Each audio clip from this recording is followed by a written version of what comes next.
तो ये जो आपको घास दिखाई दे रही है इसको तीन पत्तियां बोलते हैं। ये आपने हो सकता है देखी हो कहीं पे, या फिर आपके जो प्लांट्स हैं आपने उगा रखे हैं उसमें एज अ मतलब एक्स्ट्रा घास के तौर पे उगी हुई मिल सकती है। तो मैंने भी इसको स्पेशल नहीं उगाया है, ये खुद उगी हुई घास है।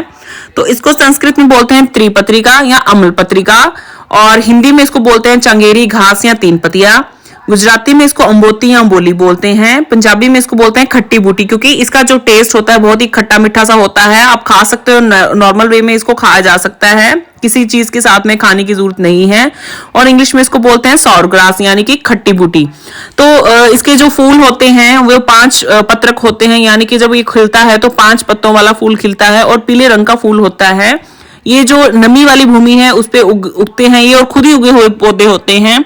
तो इसका मैं आपको यूज बता रही हूँ। पहले यूज करने से पहले आप आस पास कहीं पे आपको कोई वैद्य हो तो आप उनसे कंसल्ट जरूर कर लें कि आपको कोई प्रॉब्लम हो तो उससे रिलेटेड जो भी दिक्कतें हैं तो आप उसमें इसको यूज कर सकते हैं कि नहीं कर सकते।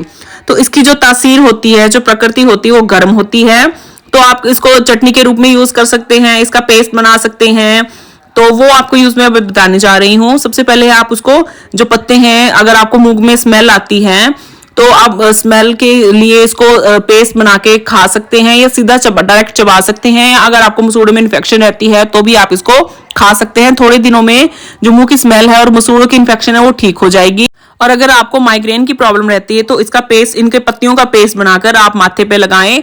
थोड़ी देर 15-20 मिनट के लिए जैसे आप छोड़ सकते हैं, फिर आप इसको वॉश कर सकते हैं। तो धीरे धीरे माइग्रेन में भी आपको इफेक्ट नजर आने लग जाएगा कि उसकी जो फ्रिक्वेंसी है वो कम हो गई है। इनके पत्तों का पेस्ट आप मस्सों पे भी लगा सकते हैं। थोड़ी देर पेस्ट लगाकर छोड़ दें, फिर वो धीरे धीरे पेस्ट को आप रगड़ें और वो फिर वॉश कर लें। थोड़े दिन में आप देखोगे कि मस्से हैं वो धीरे धीरे खुद ही छटने लगे हैं, खुद ही गिरने लगे हैं। अगर आपको लूज टूल है, लूज मोशंस लगे हुए हैं, तब भी आप इसका रस यानी कि पत्तों का रस निकाल कर आप उस या फिर उसको पेस्ट बनाकर हिंग के साथ या फिर काला नमक के साथ, मट्ठा के साथ आप पी सकते हो। अतिसार में यानी कि लूज टूल में बहुत ही ज्यादा बॉडी जो है हमारी डिहाइड्रेटेड हो जाती है, तो वो डिहाइड्रेशन को कम करने का काम भी बहुत अच्छे से करता है। उसके बाद है डिस्मेनोरिया यानी कि पेनफुल मेंसेस, जिन लड़कियों में या लेडीज में रहते हैं या फिर जिनको बहुत ज्यादा ब्लीडिंग होती हो, वो एक मुट्ठी पत्ते लेके इनका पेस्ट बनाएं या फिर इनमें से आधा कप जूस निकाल लें तो वो रोज पी सकती हैं। बहुत ही इफेक्टिव रिजल्ट मिलेगा आपको इस चीज में भी।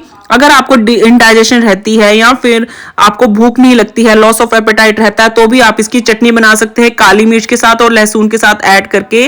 तो आपको धीरे धीरे भूख लगनी शुरू हो जाएगी, आपका मेटाबॉलिज्म जो है बहुत ही अच्छे से रिकवर कर जाएगा, इंडाइजेशन की प्रॉब्लम भी दूर हो जाएगी।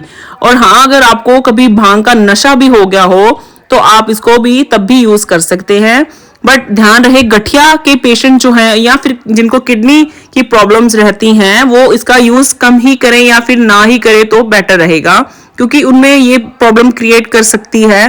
तो मैंने जैसे पहले भी बोला कि आप अगर इसका यूज कर भी रहे हैं तो किसी वैद्य से सलाह लेके करें अगर आपको लॉन्ग टर्म तक यूज करना है।